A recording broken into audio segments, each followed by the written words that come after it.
Le jeu du chat et la souris va pas être le même. L'idéal quand vous voulez blanchir de l'argent, c'est d'avoir du cash ou des diamants ou de l'or. Voilà, c'est quelque chose qui est vraiment très difficilement traçable. Si vous avez des paiements internationaux via des structures juridiques adéquates, vous pouvez être suivi via le système bancaire. Via les cryptos, c'est assez compliqué parce que vous pouvez analyser toute la chaîne. Il faut savoir que sur Bitcoin, toute la chaîne de paiement depuis le début de l'histoire de Bitcoin, elle est enregistrée et elle est publique. Donc imaginez-vous bien que les autorités compétentes, ils savent analyser ça.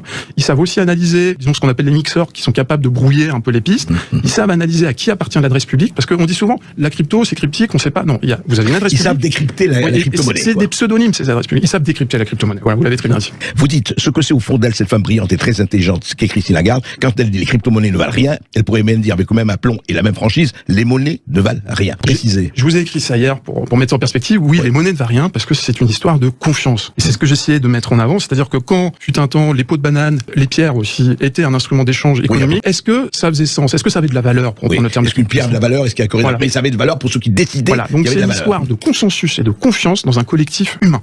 Voilà. C'est aussi simple que ça. Est-ce que l'or, de la même manière, qui a été créé dans ces supernovas, un métal qui a plein de vertus, pourrait être une monnaie? Mais pourquoi l'or? Voilà. Ça devient un consensus. Sur l'or, exactement. Et de la même manière, à l'époque où les monnaies, disons d'État ou disons de banque centrale étaient pluguées à l'or, ça faisait sens. On faisait confiance à de l'or papier, en quelque sorte. Mais à partir du début des années 70, quand on décide de décorréler, je veux dire, le lien direct entre l'or et les monnaies de banque centrale. C'est Bretton Woods, ça. Non, non, Bretton Woods, c'était avant, c'est en 1971, c'est Nixon qui avait fait cette décision. Et donc, on est dans une philosophie qui vise à créer déjà de la monnaie confiance. C'est le consensus. Donc, en fait, ce qui est particulier dans le Bitcoin et dans les crypto-monnaies en général, c'est que la confiance dans la valeur qu'on donne à ces actifs, c'est une confiance qui est, que j'appellerais du goodwill économique. C'est-à-dire, c'est l'huile essentielle de confiance. Et c'est ça qui dérange les économistes et financiers traditionnels. C'est l'essence du capitalisme. On l'aime ou qu'on l'aime pas, c'est la fameuse main invisible. Et cette main invisible, c'est la confiance dans l'avenir. Fondamentalement. Et là, dans le Bitcoin, d'un point de vue économique, j'entends, c'est une essence ultra concentrée de confiance en l'avenir, en le fait que ça va continuer à se valoriser. C'est l'ordre monétaire, quelque part, mondial, en quelque sorte,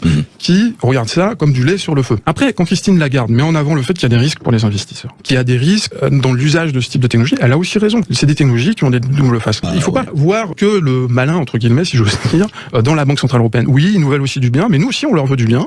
Et nous aussi, on pense que les cryptos ont de la valeur, et que les digital monnaies ont de la valeur, et que le Bitcoin a peut-être de la valeur, même s'il a ses défauts, et que l'ensemble de cet écosystème crypto-monnaie pose une question qui est fondamentale, celui de la liberté de la création monétaire dans un cadre. La planche à billets, on voit très bien, qui a fonctionné depuis beaucoup plus de 2 ans comme ça, est en train d'être savonnée et pour des causes qu'on connaît. Est-ce que l'univers de la monnaie numérique, est-ce qu'elle peut aussi créer sa planche? Ça dépend des cryptos. Ça dépend des digital monnaies. Si vous prenez Bitcoin, il y a le fameux chiffre 21 millions. 21 millions, c'est le nombre maximum de Bitcoin qui existeront. Donc on ne peut pas en créer plus. Non. En fait, c'est comme de l'or. Il y a une quantité d'or sur Terre, d'où la valeur donnée. C'est de l'or digital au sens strict. Si vous prenez Ethereum, qui est un peu de l'argent digital, Ethereum peut créer des Ethers. Et voilà. Donc il y a plus une politique de banque centrale.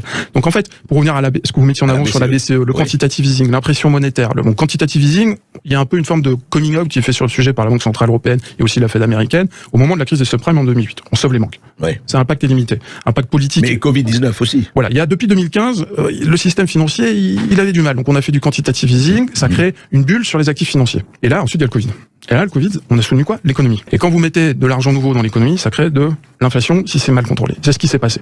Après, il y a une vraie question. Est-ce que les autorités avaient le choix de faire différemment? Parce que la réalité inavouable, mais réelle, c'est que s'il n'y avait pas l'intervention des banques centrales, c'était la faillite générale. C'est sûr. Non, voilà. On n'aime pas en parler, c'est tabou, mais c'est la vérité. Non, mais c'est vrai. Donc en fait, mais ça pose quand même. Ça continue comme ça. On nous a dit, quoi qu'il en coûte, on sauvera la baraque capitaliste. Ce qui a été fait, mais le quoi qu'il en coûte, on le paye aujourd'hui dans notre quotidien via l'inflation. Donc ça coûte pour nous, finalement, à tout à chacun, citoyen.